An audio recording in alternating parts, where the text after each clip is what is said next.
Atos capítulo 3, versos do 1 até o 10, diz assim: Certo dia, Pedro e João estavam subindo ao templo na hora da oração, às 3 horas da tarde. Estava sendo levado para a porta do templo, chamada Formosa, um aleijado de nascença, que ali era colocado todos os dias para pedir esmolas aos que entravam no templo. Vendo que Pedro e João iam entrar no pátio do templo, pediu-lhes esmola. Pedro e João olharam bem para ele. Pedro e João olharam bem para ele. Anota isso, a gente vai falar sobre isso daqui a pouco. E então Pedro disse: olhe para nós. O homem olhou para eles com atenção, esperando receber dele alguma coisa. Pedro falou: não tenho prata, não tenho ouro, mas o que tenho, isso eu te dou. Em nome de Jesus Cristo, o Nazareno, anda. Segurando-o pela mão direita, ajudou-o a levantar-se, e imediatamente os pés e os tornozelos do homem ficaram firmes. E de um salto, pôs-se em pé e começou a andar. Depois, entrou com eles no pátio do templo, andando, saltando e louvando a Deus.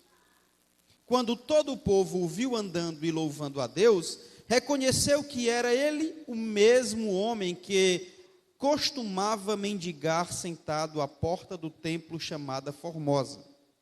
Todos ficaram perplexos e muito admirados com o que lhe havia acontecido.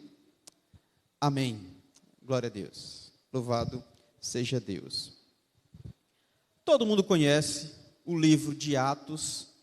Todo mundo sabe o que aconteceu em Atos capítulo 2, o início da igreja, o surgimento da igreja, onde o povo se reunia de casa em casa, onde o povo adorava, orava, partilhava. Todo mundo conhece Atos capítulo 2, e era ali o retrato da igreja ideal, a igreja modelo.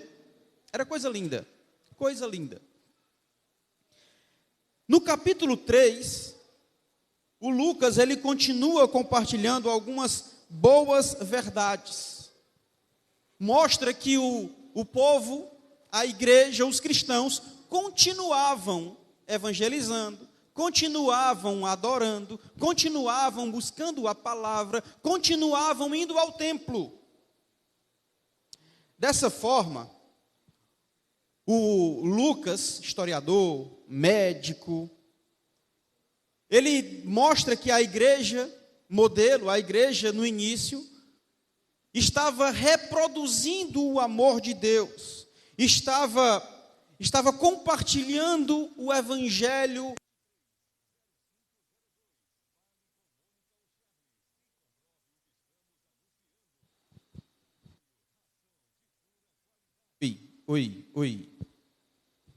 Oi. O evangelho na sua inteireza. A gente percebe nesse contexto Pedro e João, que já haviam sido treinados pelo próprio Jesus para fazer isso, para acompanhar o povo, para falar com o povo. Aqui nesse capítulo 3, eu consigo destacar o retrato da igreja ideal. Na verdade, o que eu vou chamar de a igreja viva. Eu julgo que, com 37 anos de organização e caminhada, essa igreja já é uma igreja viva. Essa igreja já entendeu a sua missão nesta localidade. Eu entendo que cada um de nós que estamos aqui nesta noite,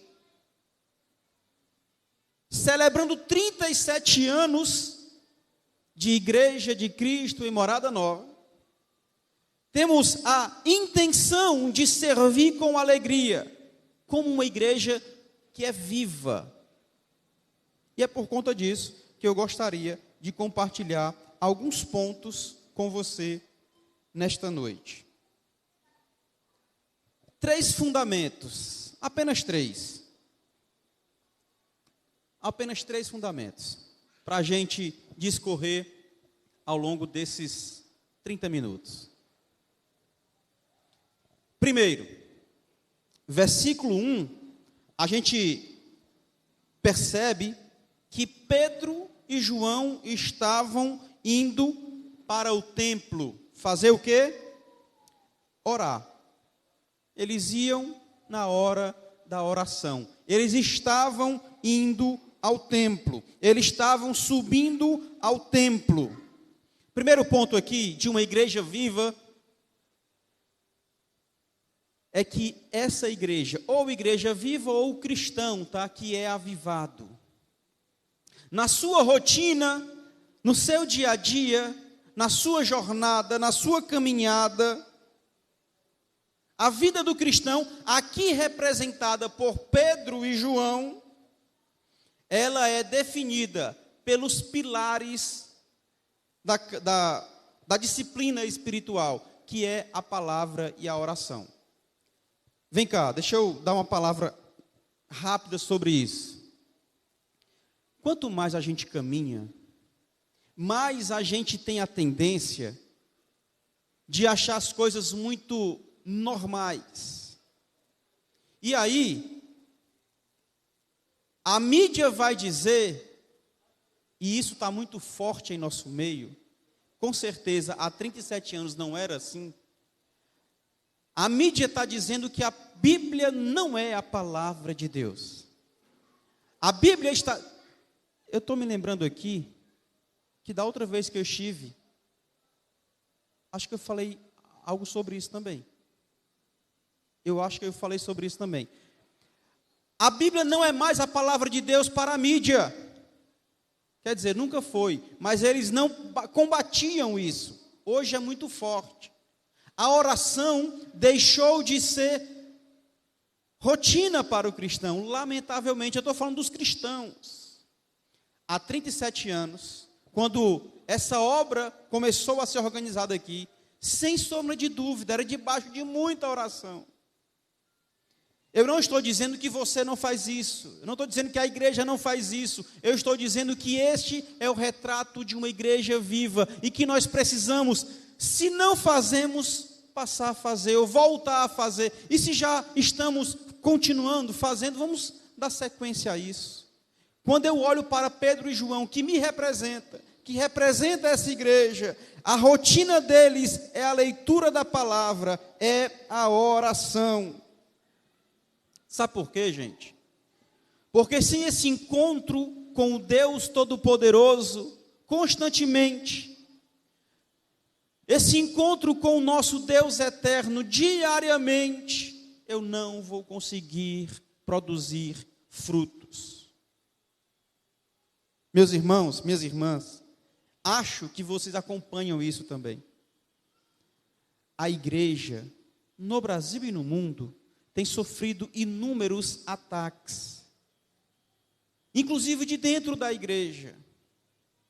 Então, o apelo aqui é: estejamos fortalecidos e bem alimentados da palavra, para que não aceitemos aquilo que vem de fora contra a igreja, ou às vezes que já está dentro da igreja. Que a gente esteja apegado à palavra de Deus e à oração, à intimidade com Deus, para que nada detenha esta obra que é santa. Eu lamento muito quando eu vejo jovens distantes dessa palavra, que não leem mais essa palavra, que não levam mais a palavra a sério, que não têm uma vida, uma disciplina de oração. Pedro e Tiago ensinam à igreja que a vida comum é debaixo de oração e em cima da palavra. É lendo a Bíblia, vivendo a Bíblia, orando e tendo intimidade com o nosso Deus. As disciplinas espirituais precisam ser verdade no coração da igreja e dos cristãos. E não só as disciplinas individuais, na minha casa, mas coletiva, na igreja. E não só leitura da palavra e oração, mas também comunhão, visitação, adoração, evangelização. Não é porque nós já temos 11 congregações. São quantos, pastor, aqui? Quantos? 9? 9 congregações. Não é porque temos 9 que a gente vai parar. Não, vamos continuar evangelizando. Vamos continuar pregando a palavra, falando, chegando em mais lugares. Esta é a missão de uma igreja viva. E essa igreja é uma igreja avivada. Agora tem um detalhe. Uma exortação bem rapidinha assim, só para coisar mesmo, só para ficar coisado, né? Pensar aqui. Agir, ação, atitude, é diferente de agito, é diferente de movimento, sabe? De ativismo. Eu tenho que fazer tudo, tenho que fazer tudo, tenho que fazer tudo. Quando eu olho para isso, aí o meu coração está no fazer e não no adorar, e não no servir. Eu me lembro de Marta e Maria. Uma estava no ativismo, uma estava no agito, a outra estava quebrantada aos pés do mestre. Uma só pensava em fazer para chamar a atenção dele, talvez.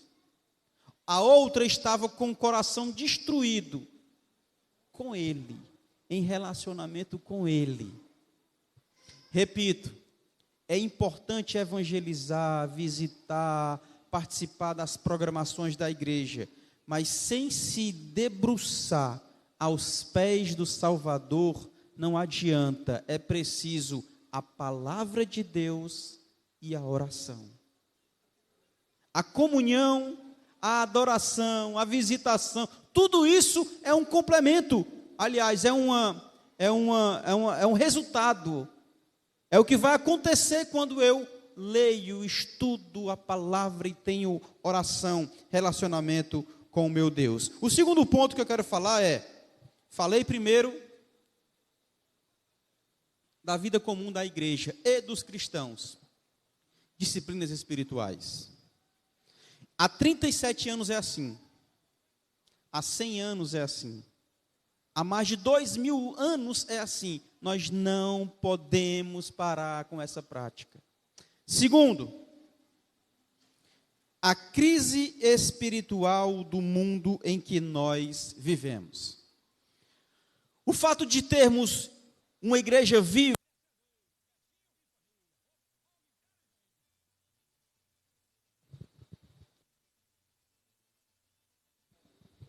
Oi. Eu acho que é o Kemuel, viu, mãe? O fato de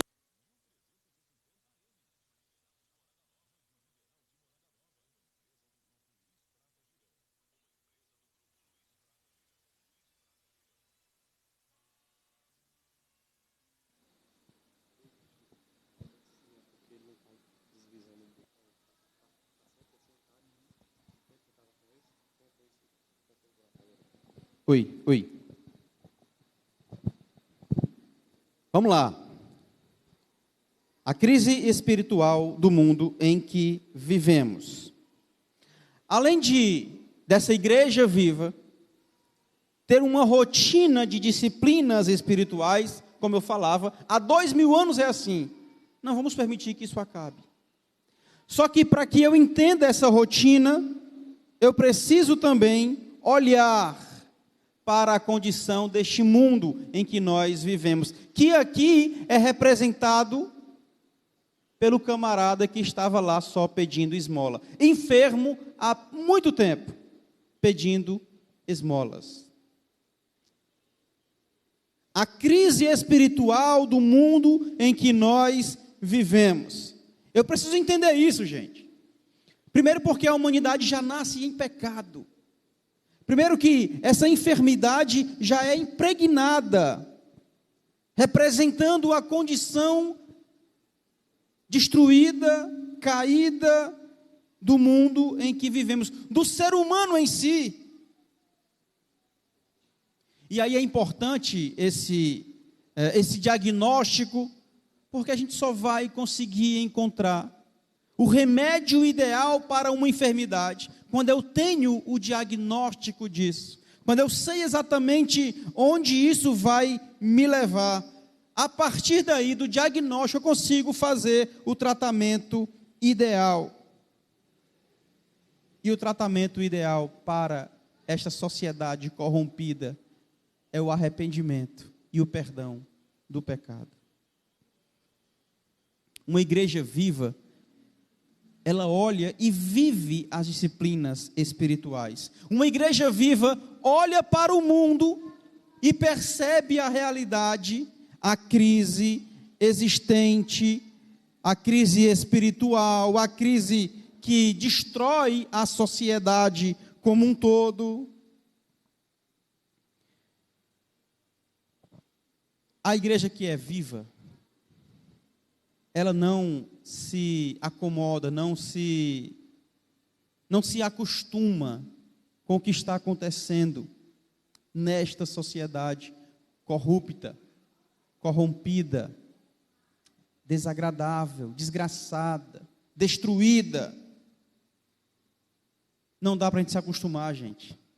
Não dá para a gente se acostumar. Temos que continuar protestando contra o pecado, protestando contra a vida contrária ao Evangelho. Nós precisamos continuar buscando a santificação. Tem um monte de gente pregando prosperidade, só prosperidade, mas o que nós precisamos é de santificação, arrependimento do pecado e santificação, espiritualidade saudável. É importante a prosperidade, mas olha a prosperidade com os olhos de Deus, e não com o que estão tentando fazer com a gente aí, fazendo com que eu e você adoremos o dinheiro, o ter, o conquistar. Nós precisamos olhar para o mundo como igreja viva e perceber e diagnosticar a sua condição espiritual destruída, deturpada. Outra coisa que temos vivenciado, e aí a gente precisa, como igreja avivada, como um cristão vivo, atento, saber escolher como viver. O entretenimento tem entrado nas igrejas e tem desviado a nossa atenção. O entretenimento tem desviado a nossa atenção.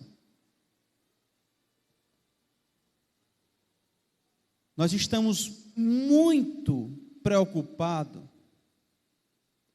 com o que está acontecendo lá fora, quando nós devemos ou devíamos estar concentrados em adorar ao Deus Todo-Poderoso. Qualquer coisa tira a nossa atenção, desvia a nossa atenção. Qualquer coisa. Lamentavelmente, a nossa sociedade se deixa levar com entretenimento. O estado deplorável do pecador. Esse alimento que nós fazemos constantemente daquilo que não é pão, daquilo que não agrada a Deus, é por conta do nosso coração pecaminoso, é por conta de que estamos separados da glória de Deus, é por conta de que não temos a intimidade com um Deus maravilhoso. Esse homem aqui, nos versos 1, 2 e 3 em especial, vai falar que ele vivia de migalhas, vai falar que ele dependia dos outros, Vai falar que ele se arrastava até aquele lugar. Lá em Atos capítulo 4, vai falar que ele ficou 40 anos nessa condição. Mais tempo do que essa igreja aqui, por enquanto. Ele ficou 40 anos. Sabe o que está acontecendo com a gente? Ou com o ser humano, a sociedade? Estamos aceitando viver de migalhas. Se acostumando a não ter intimidade com Deus, não buscar Deus em sua palavra, mas se acostumar com o que eu escuto na internet, se acostumar com o que falam sobre isso ou sobre aquilo, eu não busco mais a Deus. As migalhas me alimentam e eu fico satisfeito. Eu, como cristão avivado, fazendo parte de uma igreja viva, eu preciso olhar para a enfermidade desse povo, da sociedade, olhar para o estado deplorável do homem, na condição de pecador, perceber que o povo separado de Deus vende a sua dignidade com muita facilidade, se deixa levar com muita facilidade. O homem corrompido, ele não consegue viver de forma plena, porque qualquer coisinha para ele é o suficiente, mas Deus está disposto a nos entregar algo precioso. A esperança viva é Jesus Cristo de Nazaré, o Filho de Deus. O resumo da crise, ou dessa crise, é que o homem e a mulher, atolados no pecado, sofrendo enquanto o povo nesta sociedade corrompida, vai arcar com todo tipo de consequência, dando esmolas aos miseráveis, na tentativa de esconder essa dor e esse sofrimento. Nós não vamos dar esmola, nós não vamos entregar qualquer coisinha, nós não queremos fazer com que esse povo esteja mascarado, ou mascarando o seu pecado, a sua enfermidade. Não, gente. Uma igreja viva não quer esconder, não quer botar as coisas para baixo do tapete. Uma igreja viva de verdade é compromissada com o evangelho, compartilhando a palavra, e não migalhas, não esmolas, mas o que nós temos, nós precisamos entregar. Pastor, afinal de contas, o que é que a igreja deve fazer? Versículo 6, olha o que é que a igreja deve fazer. Pedro falou: não tenho prata, não tenho ouro, mas o que tenho, eu vou te dar. Em nome de Jesus Cristo, o Nazareno, anda. Igreja, nós só podemos dar o que nós temos. Nós só podemos oferecer aquilo que nós temos. Eu não tenho como oferecer alguma coisa que não é meu, que não faz parte. Eu só posso oferecer aquilo que eu tenho. Eu só posso dar aquilo que eu tenho. E a igreja pode não ter bens, pode não ter prata, pode não ter ouro, mas eu e você temos a Jesus Cristo. Eu e você temos o Salvador do mundo. Eu e você temos a mensagem que transforma o homem e a mulher, a mensagem do Evangelho. Essa mensagem transforma corações. Esse é o único, talvez o principal recurso da igreja de Jesus Cristo. A igreja viva tem uma pessoa sobre o seu comando. Jesus Cristo é o dono da igreja. Nós não podemos nos envergonhar dessa mensagem. Gente, Muitos têm se envergonhado de anunciar o Cristo, de dizer que é cristão, de dizer que louva a Deus. Muitos têm preferido trocar as suas canções para poder fazer parte, para poder ser aceito. Não, nós não podemos nos envergonhar. Nós devemos falar e entregar tudo o que nós temos.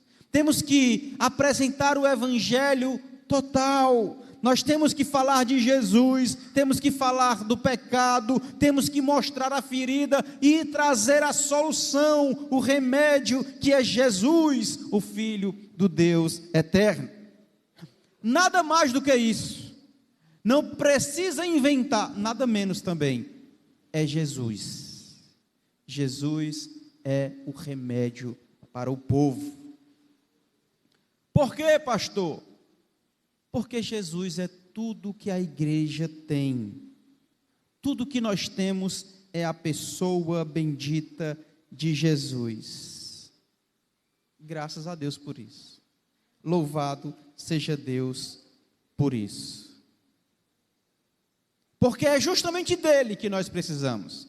Eu não quero outra coisa senão ele na minha vida. Para finalizar, eu quero trazer algumas aplicações, mas antes, deixa eu falar aqui, de que forma a igreja consegue compartilhar. Preste atenção, versículo 3, vai falar assim, ó: vendo Pedro e João entrar no pátio, pedindo esmola, vendo que Pedro e João iam entrar no pátio, pediu-lhe esmolas. Versículo 4. Pedro e João olharam para ele. Olharam para ele. Como é que eu vou compartilhar isso, pastor? De forma prática, o que a igreja tem que fazer para continuar sendo uma igreja viva? Primeiro, olhe para essas pessoas enfermas que nós destacamos no ponto anterior. Olhe com compaixão. Não olhe com olhar de julgamento, não é a nossa missão. A igreja não tem que acusar, apontar, dizer que não tem mais jeito. A igreja deve olhar com olhar de compaixão, de misericórdia. Como é que eu devo compartilhar ainda, pastor? Pregando o evangelho da verdade, pregando com graça. Repito, sem querer julgar, fulminar, matar, é com graça e com verdade.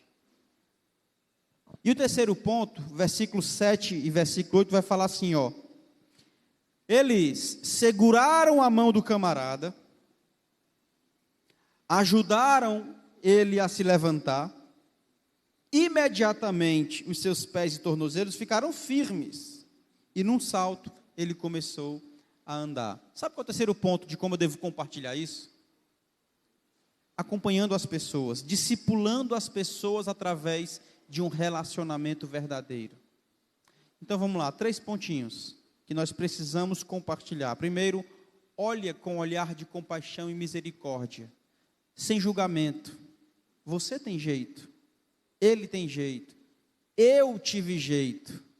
Alguém olhou certo dia para mim com um olhar de misericórdia, de apontamento, de julgamento. Eu já estava cheio, eu não tinha mais força, porque tudo que eu pensava, quando eu tentava em sair da lama, alguém falava: esse aqui, tem jeito não, esse aqui não vai para lugar nenhum. Até que chegou alguém, um dia, enviado por Deus, e olhou com um olhar de compaixão e falou: cara, tu tem futuro. O teu futuro é nos pés do Salvador. É esse olhar que nós precisamos exercitar. Além de pregar com graça, além de discipular através dos relacionamentos. Sabe por quê? Porque quando a igreja compartilha o evangelho com as pessoas, algumas coisas maravilhosas acontecem. O que é, pastor? Versículo 9. Quando todo o povo viu ele andando e louvando a Deus, reconheceu que era ele e o mesmo homem que costumava mendigar sentado à porta do templo, chamado Formosa. Todos ficaram perplexos e muito admirados com o que lhe tinha acontecido. Quando nós pregamos o Evangelho, olhando com olhar de compaixão e misericórdia e ajudando as pessoas, acontece salvação, cura, alegria, contentamento, encantamento, a turma louvando e adorando o nome do Senhor Jesus. Dito isso, eu quero trazer 3 aplicações rápidas para a igreja. Primeiro, e aí, igreja, nós temos que olhar para o texto bíblico, extrair suas verdades e viver a sua verdade. Uma igreja viva não é só ouvinte da palavra. Uma igreja viva escuta a palavra, percebe as lições e vive aquilo que aprendeu. Primeira aplicação: como uma igreja viva, ou um cristão, deve viver? Primeiro, dedique-se em praticar as disciplinas espirituais. O que eu falei aqui foi: eu preciso, hoje, começar a viver de forma disciplinada, com oração, com leitura da palavra, com adoração, com louvores. Segunda aplicação: enxergue o mundo da forma como ele é. Para de achar que o mundo é coisa fofa, como diria minha neta, coisa fofinha, bem fofinha. Não, não é não. É miserável. O mundo é triste, meu povo. O mundo é terrível, meu povo. O mundo está impregnado com o pecado, está carente da graça de Deus. O mundo está necessitando do Salvador Jesus. Então eu tenho que olhar para Ele, percebendo isso, e chegar com graça. Não querer ser amigo dele, do jeito que ele está, aceitando tudo que ele me oferece, inclusive trazendo para dentro da igreja. Não, não. Eu preciso entender que ele carece da graça de Deus. E terceira aplicação: envolva-se de forma intencionalmente discipuladora. Discipule o outro, queira estar perto do outro, queira participar do crescimento de outras pessoas. Como é que eu faço isso, pastor?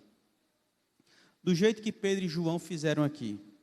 Ora pelos irmãos que estão à sua volta. Não ora só por eles, mas ora com eles também. Compartilha mensagens maravilhosas, poderosas. Palavras que mexem com o seu coração, compartilha.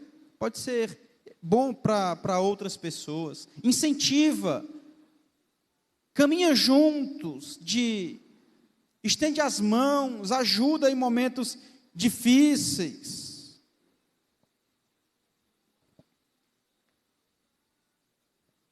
Viva uma vida que vale a pena.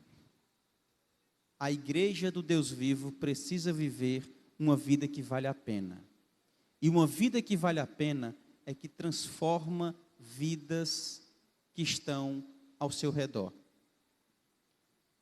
Isso só vai ser possível com disciplinas espirituais.